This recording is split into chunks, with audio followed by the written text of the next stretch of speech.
سلام رفقا، حالتون چطوره؟ خوش اومدید به این ویدیوی دیگه.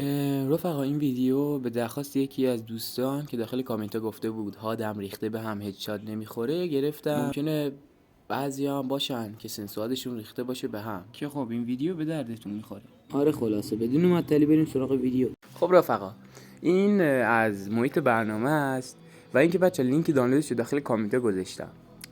این محیط برنامه است رفقا. خب الان ببینید سنسیویتی لول رو به نظر من بذارید روی 6x. خب حالا نمیدونم چه فرقی میکنه، ولی خب یه حسی به میگه چیزه. خب بچه دست به تاچ اسپید نزنید. بعد اینجا داری میگه دی پی آی تون رو چند درجه که من دی پی آی نزدم. حالا من میذارم رو نو دی پی آی، ولی خب نگاه نوشته مثبت 1000. یعنی چی؟ یعنی که اگه دی پی آی تون بالای 1000 بزنید روی این. مثبت 600 اگه دی پی آی تون بالای 600 بزنید روی این. منفی 600 هم یعنی اینکه پایین 600 باشید. حالا من نو دی پی آی میذارم.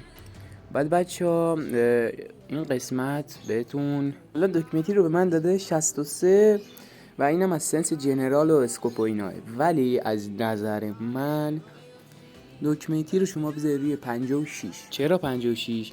چون من روی همه جور سنس تست کردم، هد میخورد، چه با دی پی آی چه بدون دی پی آی. ولی خب من سنسور رو همش گذاشتم روی 200 و حالا شما میخواید تست بکنید ببینید چه جوری میشه. هد میخوره؟ اگه دیدید هد میخوره که اوکی دیگه، با همون چیز کنید. حالا سنس رو کم و زیاد کنید، شاید به دستتون افتاد.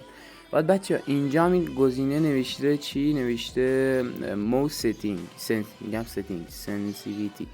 بعد ببین الان اینا رو شما بچه فعال کنید. خب بعد این پایینه هست عکسی چیز بیرون از برنامه، بزنید روش. این چیزایی که شما فعال کردید اعمال میشه. خب رفقا اینم از ویدیو امروز. امیدوارم خوشتون اومده باشه. لایک کامنت ساب یادتون نره. تا ویدیو بعدی، بدرود.